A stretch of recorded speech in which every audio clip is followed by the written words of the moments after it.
Welcome to Season 2, Episode 5 at Anchor News Now. I'm McKenna Coleman. And I'm Gabe. Wait a minute. That doesn't seem quite right. Welcome to Season 2, not Episode 5, Episode 6 of Anchor News Now. I'm McKenna Coleman. And I'm Gabe Late. Sorry for the confusion. And thanks, Mike. Many of our seniors were recently named National Merit Semifinalists, or Condemned Scholars, based on their performance on the PSAT. Approximately 34,000 students out of 1.3 million tested are selected as high school scorers. From their list, more than 1% of those are awarded the semifinalist designation. Vanessa Baker, Aaron Ottawarski, Rylan Haley, and Leah Sanatono were named Condemned Scholars, while Jack Fink, Dylan Missel, and Mary Benko were named semifinalists. Congratulations to all students who received recognition, and good luck to Jack, Dylan, and Mary as they have an opportunity to be named a finalist and achieve a certificate of merit. Well, my reaction to finding out that I was a semifinalist was obviously positive. I felt that my work over time for academics in general, it always felt right to be focused in academics, but it really was validating that the work was paying off when I found out that I was a semifinalist. I was pretty surprised, I'd say. I wasn't fully expecting it, so it was a nice surprise. Well, I was very happy. I had done preparation going into the test, so I was hoping that I would receive a good score on it. But ultimately, when I saw my score, I hoped it would qualify me, and it was up to the National Merit Scholarship Corporation, and ultimately they decided that my score was good enough, which I was very happy about. So my first plan would be to go to college. I have a few top school picks. My first pick would be Cornell, but I think that most likely I'll get into Case based on what I'll probably get into. But after that, I'm planning on going into software development. I like to do programming, work with computers, but I'm kind of leaving my options open there. But that would be my desired career plan. Planning on going to college, hopefully major in aerospace engineering or aviation, something in that field. And I want to go to either Purdue or Ohio State or Michigan, University of Michigan. Those are my top three right now. Okay. Do you have a top one out of those three? Purdue. Purdue? Yeah. Okay. I plan to attend college. I plan to major in math and physics. I'm not sure exactly where I'm going to go yet, but my top three choices at the moment would be Alabama, Richmond, or Purdue. Speaking of the PSAT, or Preliminary Scholastic Aptitude Test, the test will be administered next Wednesday, October 11th. All 9th, 10th, and 11th graders will be required to take the test. Please bring a fully charged school-issued Chromebook and charger. You can also bring your own personal laptop, but you must have the Blue Book app downloaded prior to testing. Seniors are exempt and have the opportunity to visit colleges as they continue to prepare for their next journey after graduation. Student Council is hosting its first blood drive on October 19th from 8:30 p.m. to 2:30 p.m. Students who are 16 and older can participate but need to sign up using the QR code on the screen. All donations can help students earn scholarships. Donate blood today and help save a life. Don't forget to bring in your canned foods and non-perishables as the final tally for the Super Bowl between Avon Lake and South is just weeks away. That's right, the Super Bowl is a friendly competition between both schools to see who can pack the heaviest truck full of donated canned foods and paper products. Monetary donations are also accepted, with each $1 counted towards 5 pounds of food donations. All donations benefit the local pantry at CRS, Community Resource Services, benefiting local families. Donations are accepted at all Avon Lake City schools, with the final weigh-in on October 20th during the football game at Mark Wahlberg Chevrolet Stadium. Let's show the strength of our community by supporting this cause. So Gabe, you have that brand new iPhone, right? Yep, the new iPhone 15 Pro. It's made of titanium. It's pretty great. Well, our tech guy Mike Dawes has prepared a new edition in This Week in Tech covering the iPhone 15 and new other topics in the tech space. Take a look.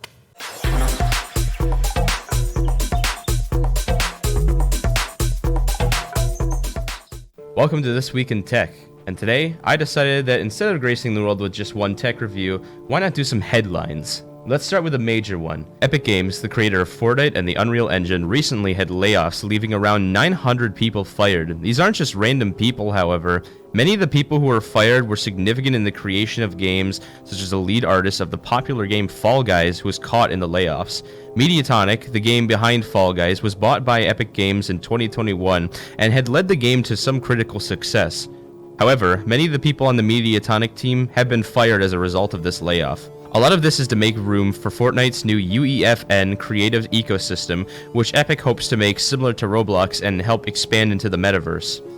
But it's not all doom and gloom this week. This week, a press conference held by Oculus, or Facebook, or Meta, or whatever they want to call themselves this week, revealed a lot about the company's vision for the future.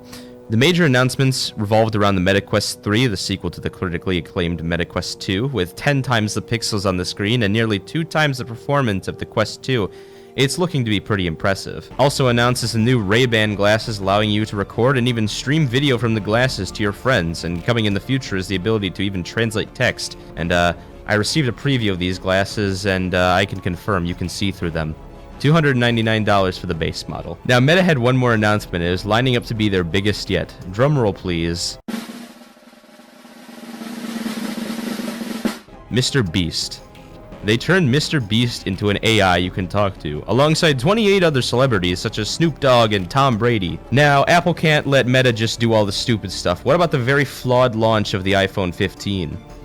Well, videos currently show that, yeah, the iPhone 15 wasn't quite tested very thoroughly. The glass back on the 15 Pro Max cracks easily with just some pressure from your thumbs, and the titanium finish scratches very easily.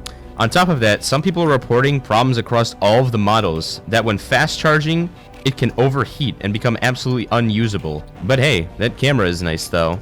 And finally, probably my favorite announcement of this week, Valve has finally launched Counter-Strike 2. The upgrade brings improved graphics and server changes to the game to overall launch with a very stable gameplay experience. The tech behind the launch of this game is genuinely pretty impressive, with things like smoke being able to actually fill spaces volumetrically. And while some players have complaints about things such as the movement of the game feeling different to CSGO and some players not being able to play at all, the overall reception of the game has been rather positive and will probably go on to be the biggest installation of the Counter-Strike series. And don't forget that being included with your copy of Counter-Strike 2 is a guarantee that you'll encounter at least one angry Russian in one of your matches. But come back next time for more news on how the Mr. Beast AI from Meta has probably become sentient and is planning to take over the world by putting everybody into challenges for survival. See you next week.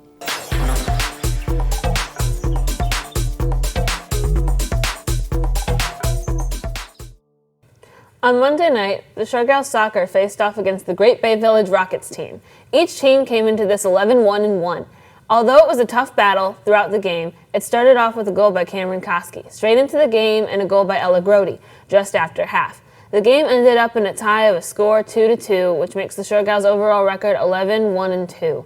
The Sharghouse will enter the postseason play as one of the best teams in the area, as they've just received points in the state ranking system. Good luck, Sharghouse Soccer, and the rest of the way. This Wednesday, the Shoreman soccer team faced a tough conference foe when matching up against North Ridgeville. The Rangers entered the match undefeated at 12-0 and were atop the SWC. The game was close throughout the entire two halves, up until the halfway through the second half, when North Ridgeville put the first points on the board with a goal. The Shoremen ended up losing 1-0 with a frustrating loss. Still, the Shoremen had an extremely successful regular season, and they hope to carry that success into the postseason. Let's go, Shoremen. The girls' tennis team finished their regular season last Wednesday as they faced Avon on senior night. The girls' tennis team finished second in the SWC this season and have several athletes still participating in postseason play. Elizabeth Meaners advanced with the first round singles win over Kat Yates from Midview. Meanwhile, Autumn and Amber Corey the number 1 seeded doubles team in their draw, dominated in the first doubles match after receiving a bye. Congrats to all seniors on a great season, and good luck to Elizabeth, Autumn, and Amber in their next matches. Our vice principal, Mr. Slabodnick, continues to show the students what to do and what not to do around the school. He's the only one that can do this segment. Here's Mr. Slabodnick's do's and don'ts. Slabodnick's do's and don'ts part 2. Do not go against pattern of the stairwell. Don't walk in the halls with your computer open. Don't have your hood up.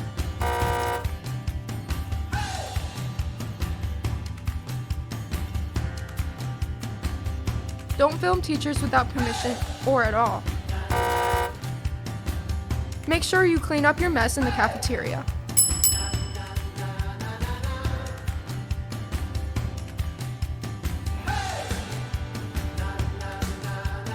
Be prepared for class. See you next time on Slabodnick's Do's and Don'ts. Well, that's all for us. Thanks for tuning in. And remember, you can watch this episode and many more on our YouTube channel with new episodes every week. For Anchor News Now, I'm McKenna Coleman. And I'm Gabe Late. See you in the next one. Sublime!